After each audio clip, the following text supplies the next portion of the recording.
Hola, que el Señor nos bendiga ricamente. Los saludamos de Aceptos en el Amado. El día de hoy hablaremos de La seguridad de la vida eterna, por Francis Goodrick. ¿Puede un creyente ser perdido?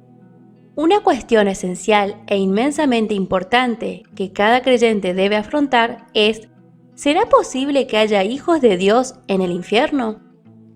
¿Es el destino del creyente basado en sus buenas obras, como muchos enseñan, o solamente en la obra consumada de Cristo en el Calvario?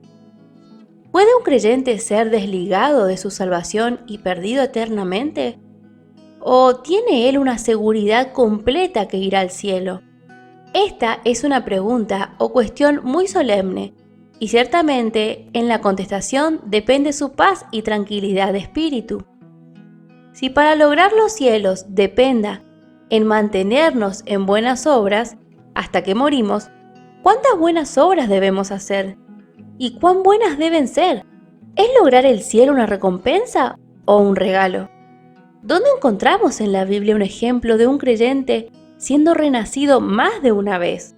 ¿O dónde lo dice que puede él ser renacido más de una vez? ¿Dónde dice que deberíamos mantenernos salvos? ¿Dio Dios a su Hijo o solo nos prestó, el cual se nos puede quitar si no vivimos la vida? Sí, como la Biblia nos dice, nuestra naturaleza humana es tan débil y corrompida que no podemos salvarnos a nosotros mismos. ¿Cómo podemos pensar que es posible por nuestra naturaleza humana mantenernos salvos? Sí, como Hebreos capítulo 10 versículo 1 al 4 declara, la sangre de animales sacrificada satisfizo la conciencia de los israelitas por un año. ¿Cuánto más debe la sangre de Cristo satisfacer la conciencia del creyente eternamente? Si la compañía innumerable de Apocalipsis capítulo 7 versículo 9 alcanzaron el cielo porque habían lavado sus ropas y las habían emblanquecido en la sangre del Cordero, y esta es ciertamente la única razón que ellos lograron el cielo, ¿no debería ser prueba decisiva que todos los que alcanzan el cielo lo alcanzan no por hacer buenas obras, sino por la sangre del Cordero? Leemos que ellos han lavado sus ropas y las han emblanquecido en la sangre del Cordero. Apocalipsis capítulo 7, versículo 14. Objeciones a la enseñanza de la seguridad eterna. Aquellos que objetan a la enseñanza de la seguridad eterna dicen que incita a los creyentes a vivir como les place. Pero esta es una acusación falsa contra el mensaje de la gracia. Los impugnadores de la seguridad eterna piensan que la única manera de conseguir que los creyentes vivan vidas piadosas es mantener constantemente la amenaza del infierno y segunda muerte sobre las cabezas de los creyentes, cosa que los apóstoles no hicieron. Esta es contrario a la enseñanza de ellos. Asimismo, porque los defensores de la seguridad eterna no amenazan a los creyentes con el temor del infierno, ellos creen así que se alientan a sus seguidores a hacer como les place. Esto es falso. ¿Atemorizar a los creyentes con el infierno es la única manera que la Biblia logró que los creyentes vivieran para Dios? No. La Biblia no enseña que el creyente debe servir a Dios porque tiene miedo del infierno, sino que debe servir a Dios porque le ama a Dios. El miedo a la ley y encarcelación hace que una buena madre trate bien a sus hijos huérfanos de padre, ¿o es por causa de amor que los cuida bien? Por supuesto, es el amor. Ella no necesita la amenaza de la ley, porque ella tiene amor en su corazón. Asimismo, el amor de Dios hace que el creyente de la gracia desee agradar a su Señor, en vez de vivir como a Él le plazca.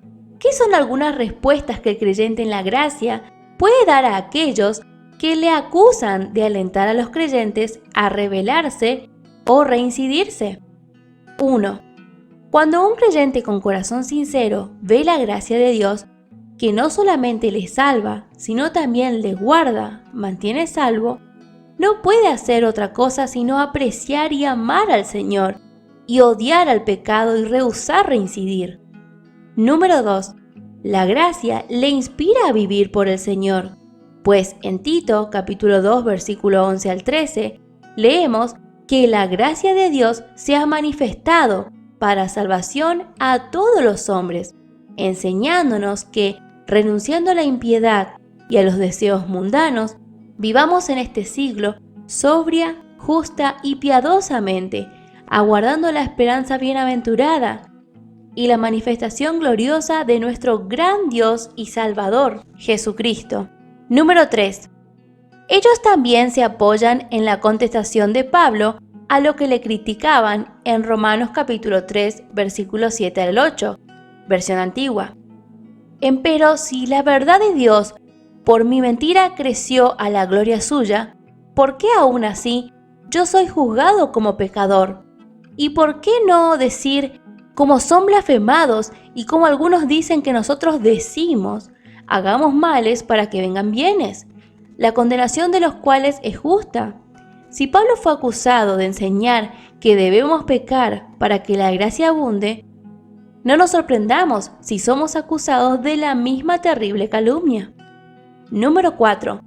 La gracia es la única manera por la cual el creyente puede vencer lo malo. Todos los otros medios son de esfuerzo propio y de la carne. Dios rechaza la carne. Dios acepta solamente la actitud dependiente de gracia. Número 5. El testimonio de Pablo se expresa en 1 Corintios capítulo 15, versículo 10. Pero por la gracia de Dios soy lo que soy, y su gracia no ha sido en vano para conmigo. Él dependía en la gracia de Dios para cada paso de su vida. Él sabía que toda cosa dependía en la gracia y no en algunas obras de justicia de parte de sí mismo. Nosotros somos de la misma persuasión. ¿Cuál es el trato de Dios con los pecados del creyente? La Biblia nos enseña que el juicio de un hijo de Dios que peca resulta solamente en castigo, no en la destrucción de su alma. Dios va a destruir al pecador, pero ninguno de sus hijos. ¿Por qué Dios juzga al creyente solamente con castigo si Él juzga al pecador con condenación? Dios trata con el creyente solamente con castigo porque Él es un hijo en su familia. Él destruirá al pecador por causa de que éste ha rechazado al Hijo de Dios. Segunda de Tesalonicenses capítulo 1, versículos 7 al 9. Un padre castiga a sus propios hijos, no los del vecino. Así nuestro Padre Celestial castiga a sus hijos, pero Él juzgará y destruirá a sus enemigos. Porque el Señor al que ama disciplina y azota a todo aquel que recibe por hijo. Hebreos capítulo 12, versículo 6.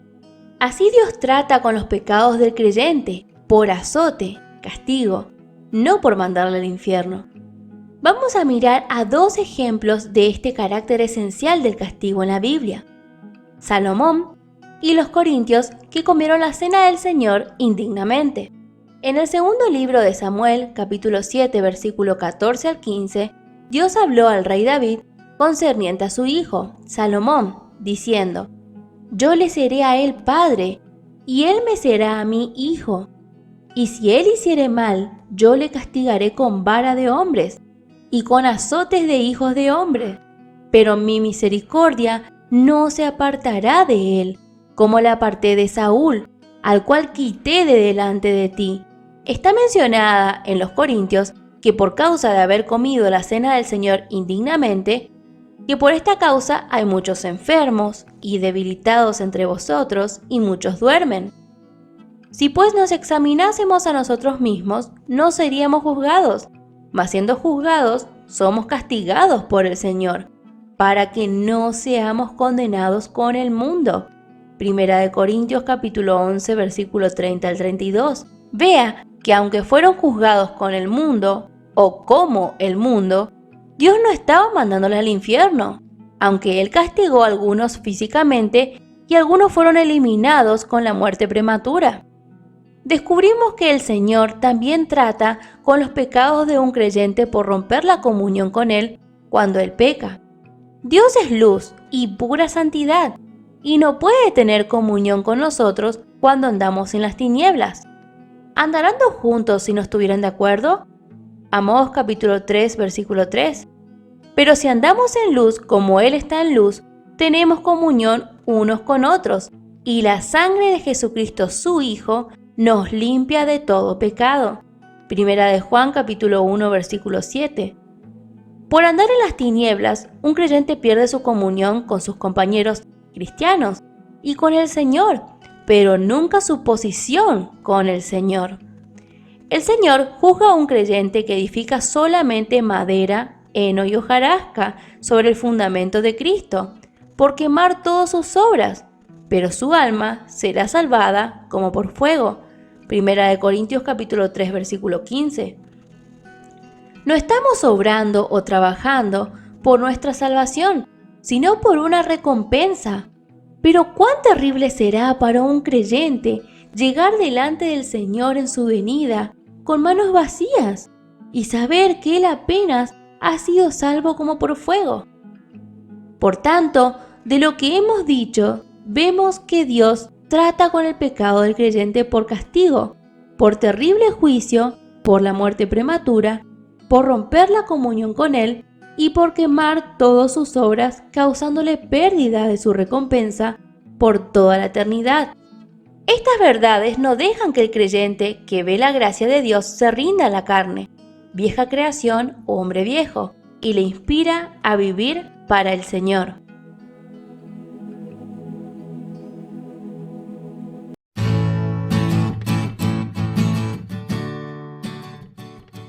Gracias por compartir este momento con nosotros. Esperamos que haya sido de edificación a sus vidas. Le invitamos a suscribirse a nuestro canal de YouTube si no lo ha hecho y activar la campanita de notificaciones para que le llegue toda la nueva info a medida que subimos cada video.